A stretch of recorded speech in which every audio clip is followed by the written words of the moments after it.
এই জন্যই তো আমাদের নবীজিকে আল্লাহ ডাইকা নিয়া জান্নাত দেখায় দিয়েছেন। দেখেন বন্ধু, আপনি আর আপনার উম্মত জান্নাতের জন্যই তৈরি, জান্নাতও তৈরি। আপনি আইসা ওকে করে দেন, দেখেন ডিজাইন ঠিক আছে কিনা, পছন্দ হলো কিনা। এই জন্যই তো আমাদের নবীজিকে সশরীরে নিয়ে জান্নাত দেখাইছেন। ওলামা তো বলতে পারবে না কোন নবীকে নিয়ে জান্নাত দেখাইছেন, বলুক কাউকে নিয়ে দেখাইছেন? কেউ গেছে জান্নাত দেখতে? নবী তো আরো ছিলেন ১৬ লক্ষ, রসুল ছিলেন আরো ৩১২ জন, কিতাবদারি ছিলেন আরো ৩ জন, উলুল আজমি মিনার রসুল ৫ জনের ভিতরে ছিলেন আরো ৪ জন। আমাদের পরে সবচেয়ে বেশি যেই উম্মত জান্নাতে যাবে, মুসা আলাইহিস সালাম, উনিও তো ছিলেন। কই উনাকে তো নিয়ে জান্নাত দেখাইলেন না, ওনাকে শুধু শুনাইছেন। কি শুনাইছেন? কিন্তু বোঝা গেল জান্নাত আমাদের জন্যই তৈরি, আমাদের জন্যই। আপনি বলবেন ওনাদেরকে তো জান্নাত দিবে, আমিও বলি দিবে, কিন্তু ওটা সান্ত্বনা পুরস্কার হিসাবে দিবে। কি সান্ত্বনা পুরস্কার বোঝেন? কি পুরস্কার পাওয়ার যোগ্য না, নাম্বার এত পায় না যে পুরস্কার পাইতে পারে, কিন্তু সবাইকে দিতেছে বিদায় মন রাখার জন্য ওকেও একটা ছোট দিয়া দিছে। জান্নাত আসলে আমাদের জন্যই তৈরি, জান্নাত আমাদের গন্তব্য। কিন্তু প্রশ্ন হলো জান্নাত চিনেন কিনা, না শুধু শব্দটা জানি? কোনটা? জান্নাতের শব্দটা শুধু জানি, না জান্নাত চিনি? জান্নাত চিনেন? এই যুবকরা তো জান্নাত চিনে না, জিজ্ঞাসা করেন। ওরা চিনে খালি লন্ডন, আমেরিকা, কানাডা, ইউরোপ, আর চিনে ইন্টারনেট, আর চিনে ফেসবুক, আর চিনে গুগল, আর চিনে হোয়াটসঅ্যাপ, আর চিনে পাবজি, আর চিনে কি 14 তারিখ,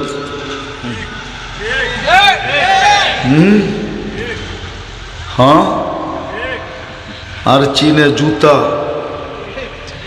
জুতা বোঝেন? বারবার তাকায় লেগে জুতা দেখায় ওপরে। আর সিলেটি ভাষায় গালি, হাসে, হুজুরও হাসে, দেখেন। ঠিক না? সত্য না? ওরা বলুক না সত্য কি মিথ্যা বলতেছি। ওরা তো জান্নাত চিনে না, আপনারা চিনেন জান্নাত? আরে চিনেন কিনা হ্যাঁ বলেন না। শুধু শব্দটা চিনি, জান্নাত তো চিনি না। এই জন্যই তো জান্নাতের প্রস্তুতি নেই। এই জন্য দেখবেন মোবাইল চিনে, এই জন্য বাপ মার গলার ভিতরে পাড়া দিয়ে তারপরে মোবাইল বের করে। মোটর সাইকেল চিনে, বাপেরে গালি দিয়া হলো প্রবাসী বাবার থেকে টাকা বাহির করে মোটর সাইকেল কিনে। যেটা চিনে ওটার জন্য ওরা জান দিতে রাজি। দেখেন না 14 তারিখ চিনে, পারে না কলিজা বুনা করে দিয়া দিতে। শুধু ফুল দেয় না, হোটেলে খাওয়ায়, পার্সেল দেয়,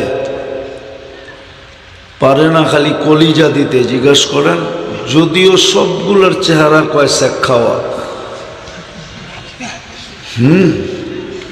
এই ছোট যুবক করে দেখা এখন ছোটটিও নষ্ট হইতেছে। আপনি দেখবেন বড়গুলার চুল কাটা দেখা এখন এই পিচ্ছিগুলো 500 টাকা দিয়ে চুল কাটায়, 300-400 টাকা দিয়ে চুল কাটে।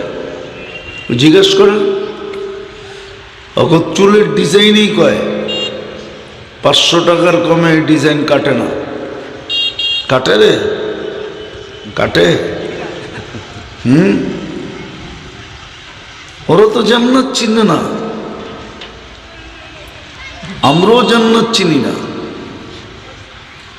যেটা চিনে না ওটার জন্য প্রস্তুতি নাই, অথচ 30 লাখ টাকা দিয়া লিবিয়ায় মাসের পরে মাস নির্যাতন সয়া ইউরোপে যাইতে চায়।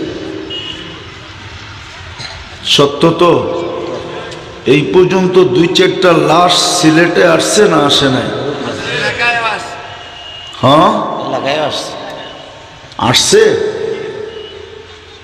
আমার কথা আবার হাইসা উড়াইয়া দিয়েন না।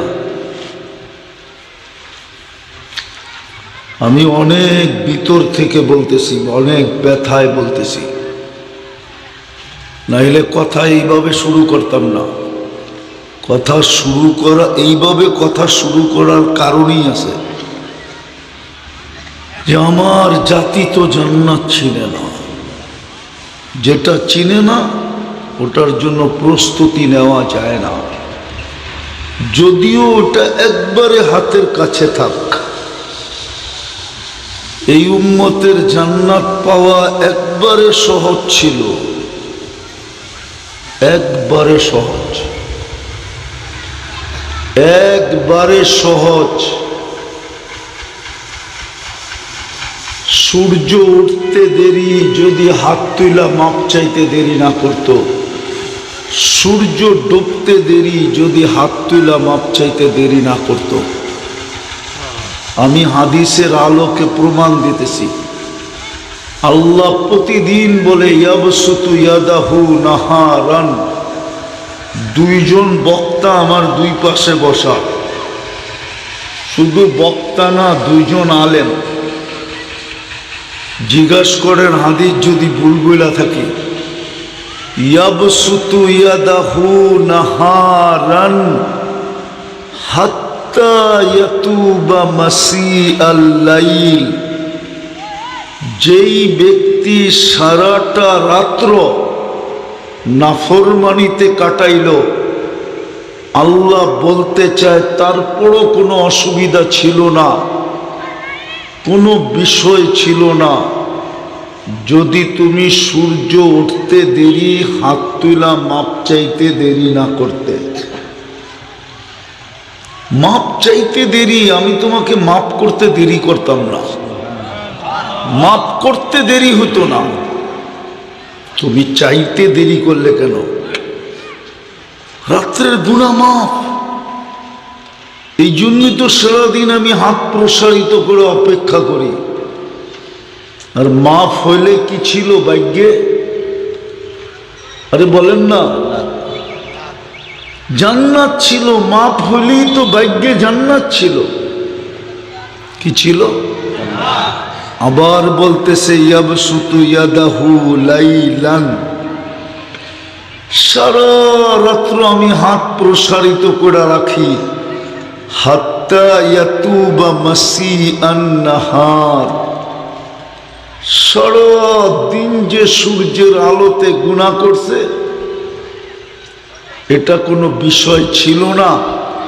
যদি সূর্য ডুবতে দেরি, সাথে সাথে মাপ চাইতে দেরি না করত। এটা করলেই তো হতো। কিন্তু বলেন, এই মজমার কে আছে যে সকালবেলা সূর্য উঠার সাথে সাথে হাত উঠায় মাপ চায়? একজন বলুক যে আমি মনের থেকে আল্লাহর কাছে মাপ চাই। আবার যখন সূর্য ডোবে, আমি মনের থেকে হাত উঠায় আল্লাহর কাছে মাপ চাই। রাত্রে তো একটা পর্ব আসে, মানুষ হাত উঠায় না দেখা আল্লাহ নিজে ডাকতে চলে আসেন।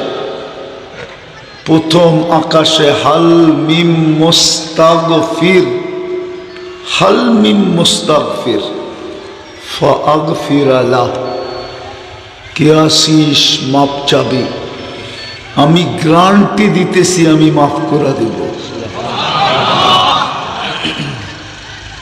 আল্লাহ তো বুঝাইতে চাইতেছে দুনিয়া, ও দুনিয়াওয়ালারা, তোরা প্রতিশোধ নিতে অভ্যস্ত, আমি মাফ করতে অভ্যস্ত।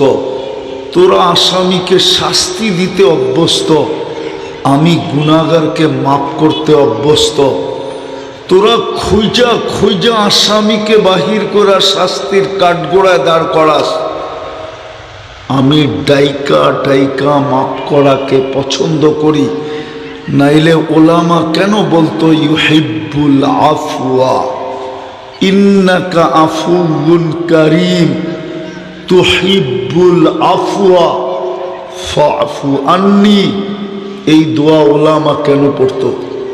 জিজ্ঞাসা করেন, পড়ে না? পড়ে না। কেন পড়তো এই দোয়া? আল্লাহ বলে আমি মাফ করতে ভালোবাসি। কিন্তু বলুক এখানে কোনো যুবক যে আমি সারাদিন কি করি, সারা রাত্র কি করি, এটা আমার বিষয় না, এটা আমার কাছে বড় বিষয় না। কিন্তু আমি ডেলি 2 বেলা মনের থেকে আল্লাহর কাছে মাপ চাই। একজন যুবক বলুক,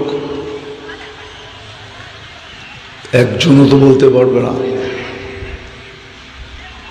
কেননা জান্নাত চিনে না। কসম খোদার, আমরা লন্ডনী বাড়ি চিনি কিন্তু জান্নাত চিনি না। আমেরিকা চিনি কিন্তু গ্রিন কার্ড চিনি কিন্তু জান্নাত চিনি না। লন্ডনের পাসপোর্ট চিনি কিন্তু জান্নাত চিনি না। কয়দিন থাকবেন এখানে? দুনিয়াতে কয়দিন থাকবো? এই জন্যই তো আল্লাহ বলছিলেন কামা যত মনে চায়, কিন্তু তোরে পুরা পুরা খাইতে দিব না। এই জন্য পেটটার একটা মাপ দিছেন, মাপ। পেটের মাপ নাই জান্নাতে, 70,000 আইটেম খাবে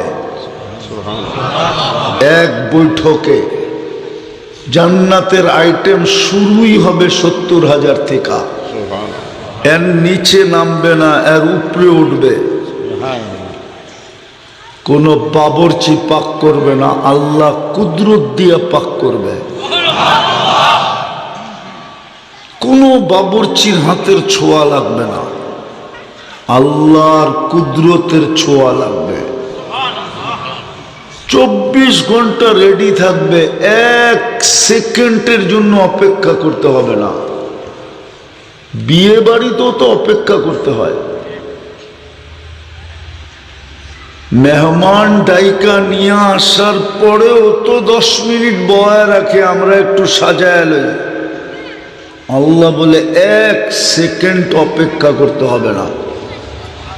খাওয়া কোনো ঠান্ডা হবে না, বাসি হবে না,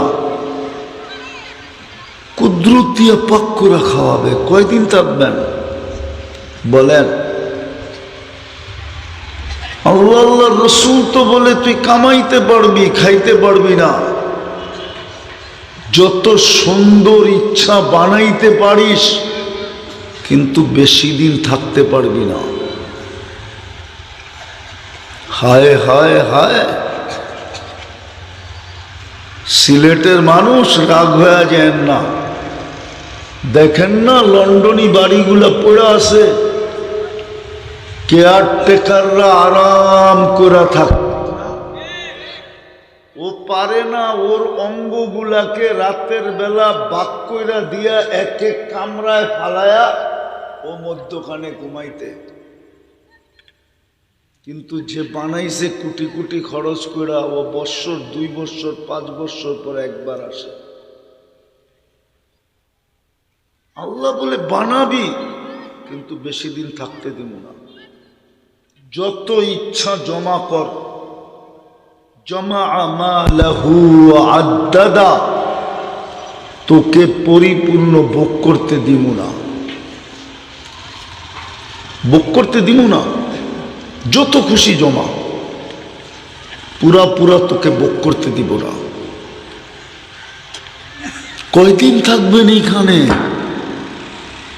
গন্তব্য কিন্তু আমাদের জান্নাত। না জান্নাত চিনি, না জান্নাতের প্রস্তুতি আছে।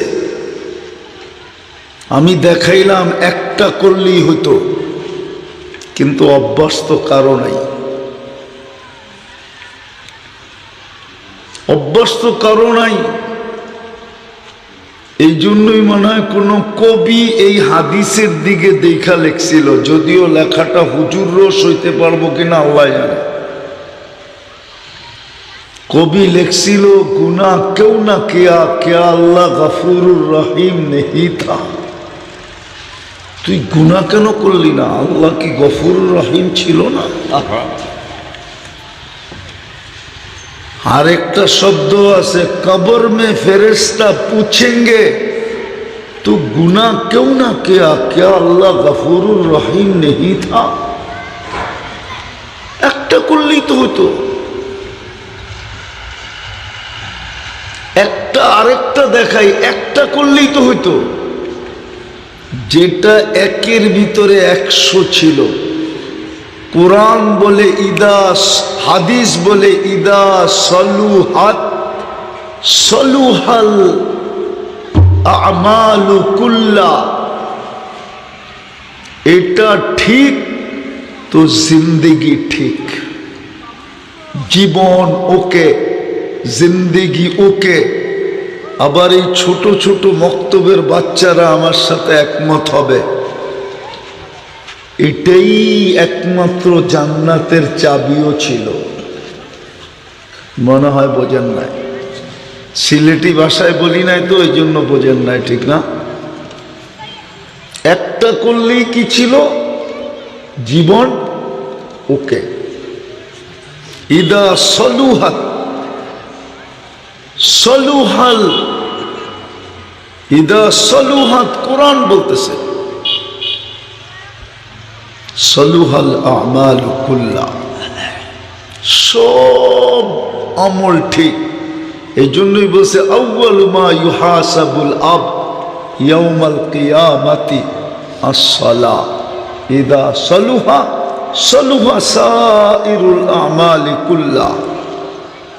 এই জন্যই ছোট ছোট ছেলেরা এই মাদ্রাসার মক্তবে পড়ে, মিফতাহুল জান্নাহ আস-সালাহ। একটা যদি করত, কিন্তু 90% মুসলমান নামাজ পড়ে না। আল্লাহ কোন ইবাদতের ডাকের দায়িত্ব নেন নাই। বুনিয়াল ইসলাম আলা খামসিন, হুজুররা বলে, বুখারী শরীফে লেখে, কিন্তু কোনটার ডাকার দায়িত্ব আল্লাহ নেন নাই। শুধু একটার ডাকার দায়িত্ব নিছে, সেটা ছিল নামাজ। কিন্তু 90% নামাজ পড়ে না। সব হুকুমকে আল্লাহ জিবরিল আলাইহিস সালামের মাধ্যমে আমাদের পর্যন্ত পৌঁছেছেন। মধ্যখানে মাধ্যম ছিল, বায়া ছিল। একমাত্র নামাজ, যেটার ভিতরে আল্লাহ কোনো মাধ্যম রাখেন নাই, বায়া রাখেন নাই, হ্যান্ড টু হ্যান্ড দিছেন। আল্লাহর কুদরতি হাত থেকে বন্ধুর পবিত্র হাতে উঠায়া দিছেন, তাও আরশে নিয়া। কোথায়? না জান্নায় গেছেন আরশে? আমাদের নবীজি আরশে যান নাই? মেরাজ হয় নাই? এটাও তো যুবকরা জানে না। জিজ্ঞাসা করেন, ওরা আসলে সব জানে না, ওরা নবীও চিনে না। আমরা নবীও চিনি না, মুহাম্মদুর রাসূলুল্লাহ চিনি না, শুধু নাম শুনলে চুমা দিই। আমি বিরোধিতা করতেছি না, কিন্তু আমরা ওনাকে চিনি না। আমাদের যুবকরা চেনে না, আমাদের নারীরা চেনে না, আমাদের সমাজ মুহাম্মদুর রাসূলুল্লাহ চিনে না। ওনার শান চিনে না, মান চিনে না। একটা শোনামু? আচ্ছা বলেন তো, কবরের প্রথম প্রশ্ন কি? কি? মান রব্বুকা, ঠিক না? সবাই একমত? কে কে একমত দেখি হাত উঠান তো। নামান। কিন্তু ইমাম বুখারী বলে না, মান রব্বুকা কবরের প্রথম প্রশ্ন না। ইমাম মুসলিমও বলে মান রব্বুকা কবরের প্রথম প্রশ্ন না। হুজুররা আমার সাথে একমত হবে না, কিন্তু যুক্তিও বলে মান রব্বুকা কবরের প্রথম প্রশ্ন না। কেননা দুনিয়া তো রব চিনতই না। যদি মুহাম্মদুর রাসূলুল্লাহ না চিনাইতো, তাহলে আপনি রব চিনতেন কোত্থেকে? আপনি রব চিনলেন কোত্থেকে? কেননা আল্লাহ যখন বলছিল আলাস্তু বিরাব্বিকুম, ওইখানে নবীরা ছিল, রসুলরা ছিল, সমগ্র মানব জাতি ছিল, কিন্তু কারো কাছে জবাব ছিল না। সব চুপ ছিল, চুপ, কারো কাছে জবাব ছিল না। সর্বপ্রথম যে চিনাইছে উনি হইলেন মুহাম্মাদুর, পুরাটা বলেন মুহাম্মাদুর, আবার বলেন পুরাটা মুহাম্মাদুর। আরে যুবক তোমরাও বলো, জোরে বলো। যতবার বলবা 120 করে নেকি পাবা। কত নেকি? 120 নেকি। যতবার বলবো মুহাম্মাদুর রাসূলুল্লাহ, আর যত বেশি বলবো তত বেশি ভিতরটা আলোকিত হবে, চেহারায় আলো ফুটা উঠবে। মেশিন তো আজকে আসছে, ঠিক না? টেকনোলজি এই যুগে আসছে। বহুত মানুষ এর আগে ছিল, চেহারা দেখলেই বলতে পারত, পায়ের ছাপ দেখলে বলতে পারত চোর কে। হুজুররাও এগুলা জানে না মনে হয়। পায়ের, এই দেশেই ছিল, পায়ের ছাপ দেখা বলতে পারত চোর কে। চোর কে পায়ের ছাপ দেখা বলতে পারত। এই জন্য মুহাম্মদুর রাসূলুল্লাহ যত বলবো 120 করে নেকি পাইতে থাকবো, ভিতরটা আলোকিত হইতে থাকবে, ওই আলো চেহারায় ফুটতে থাকবে। মানুষ চিনুক আর না চিনুক, সৃষ্টি দেখা চিনতে থাকবে যে এই লোকটা কে। এই জন্যই হাদিসে আছে, কোন রাস্তা দিয়া গেলে আরেক রাস্তা ওর উপরে গৌরব করে। মনে হয় জীবনে কোনোদিন শুনেন নাই। শুনছেন? কোত্থেকে শুনছেন? ফাজাইলে আমলের তালিমের মধ্যে আছে। রাস্তা এক রাস্তার উপরে গৌরব করে, রাস্তায় চিনছে, অথচ রাস্তার মানুষগুলা ওরে চিনে নাই। রাস্তায় গৌরব করে, জানিস আজকা আমার এইখান দিয়া হাইটা গেছে কে? তো গৌরব করে। এই জন্যই তো জান্নাতের গেট চিনব তো 8 দরজা ডাকবো, আমার ভিতর দিয়া ঢোকো, আমাকে সৌভাগ্যবান বানাও। অথচ দেখা যাবে সারা জীবন ওই মহিলাকে স্বামী ছাড়া আর 14 জন ছাড়া 15 জন কেউ চিনে নাই।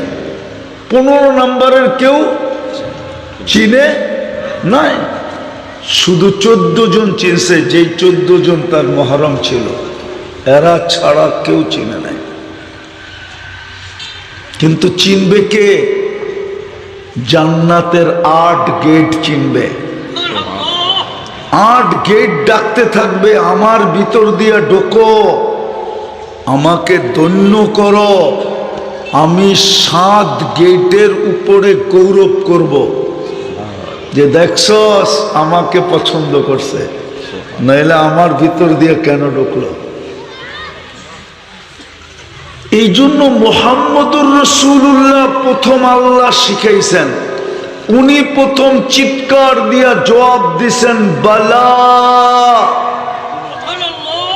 আমি লিখি নাই, জালালউদ্দিন সুয়ুতি রহমতুল্লাহ আলাইহি লিখছেন।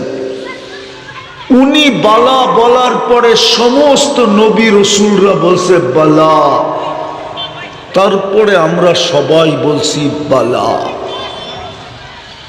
এই জন্য ইমাম বুখারী এই কথা একমত না যে প্রথম প্রশ্ন মান রব্বুকা। ইমাম মুসলিমও একমত না। আমি রেফারেন্স দিব বুখারী শরীফের 1264 নম্বর হাদিস, কিতাবুল জানায়েজ 5 নম্বর পারা। পুরা বৃত্তান্ত উনি হাদিস এইভাবে আনছেন যে মৃত্যু ব্যক্তিকে দাফন করার পরে আত্মীয় স্বজন যখন ফিরতে শুরু করে, তো মৃত্যু ব্যক্তি এদের ফিরার জুতার আওয়াজ পাইতে থাকেন। তখনই 2 জন ফেরেশতা আসে। আয়েশা তাকে জিজ্ঞাসা করে, মা কুনতা তাকুলু ফি হাদার রাজুলি মুহাম্মাদিন, আগে প্রমাণ করো তুমি মুহাম্মদুর রাসূলুল্লাহর রঙে কতটুকু রঙিন ছিলা, ওনার আদর্শে কতটুকু আদর্শবান ছিলা। জিনার উম্মত হওয়ার কারণে তোমার এত বড় ভাগ্য হইল, এত বড় কপাল খুলল, এত বড় মর্যাদা হইল, এত বড় মর্যাদা মিলল যে কোরআন ঘোষণা দিল খায়রে উম্মা কুনতুম খায়রা উম্মা। কোরআন ঘোষণা দিল হুয়াজতাবাকুম, কোরআন ঘোষণা দিল শুহাদা আলান নাস, কিয়ামতের দিনে সাক্ষী তুমি। আরো 100 কোটি মর্যাদায় তোমাকে ভূষিত করলো, যার উম্মত হওয়ার কারণে। ওই নবীর রঙে তুমি কতটুকু রঙিন প্রমাণ করো। বিদায় আমি শেষ জায়গায় চলে আসছি।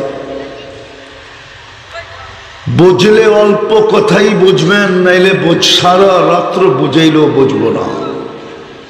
আমাদের গন্তব্য কিন্তু জান্নাত, আমরা যাত্রী জান্নাতে, কিন্তু না জান্নাত চিনি না আমাদের কাছে প্রস্তুতি আছে। আমি 2টা জিনিস এরকম দেখাইলাম যে একটা একটা করলেই হতো। পুরা জাতি যদি সকাল বিকাল, সকাল হইতে দেরি মাপ চাইতে দেরি না করত, সূর্য ডুবতে দেরি মাপ চাইতে দেরি না করত, পুরা মুসলিম জাতি যদি একটা কাজই করত যে যাই ঝামেলার কাছে এত কিছু করতে পারি না, আল্লাহ ডাকতে দেরি, ছুইটা মসজিদে আসতে যদি দেরি না করত, মসজিদে না আসতো, যে যেখানে ছিল ওইখানেই যদি দাঁড়ায় যেত, বাজার আলা যদি বাজারে দাঁড়ায় যেত, হাটওয়ালা যদি হাটে দাঁড়ায় যেত, অফিসওয়ালা যদি অফিসে, আদালতওয়ালা যদি আদালতে, ক্ষেতওয়ালা যদি খেতে, খামারওয়ালা যদি খামারে, মেইলওয়ালা যদি মেইলে, ফ্যাক্টরিওয়ালা যদি ফ্যাক্টরিতে, রোডওয়ালা যদি রোডে দাঁড়ায় যেত, ঘাটওয়ালা যদি ঘাটে দাঁড়ায় যেত, বাড়িওয়ালা যদি বাড়িতে দাঁড়ায় যেত, ঘরওয়ালা যদি ঘরে দাঁড়ায় যেত, তাইলেও তো হতো। 90 ভাগই তো নামাজ পড়ে না। 90 ভাগ যুবকই তো নামাজ পড়ে না। যুবক কয়দিন, এই জন্যই তো কোরআন আমাদেরকে বোঝাইতে চায়, আরাদিতুম বিল হায়াতিদ দুনিয়া।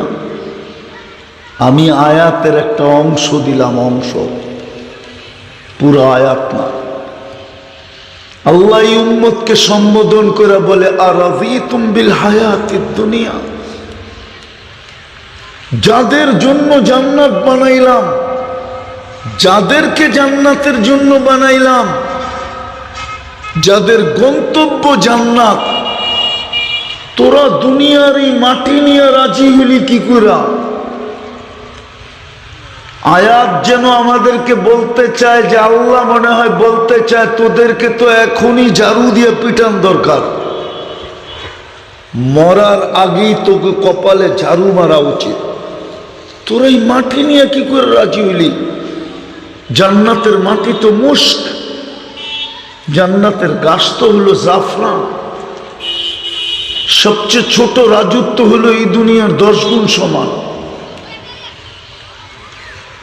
যার মন্ত্রী পরিষদ হবে 70,000 ফেরেশতা। একটা সিট পাওয়ার জন্য পাগলের মতো সারাদিন দৌড়ায়।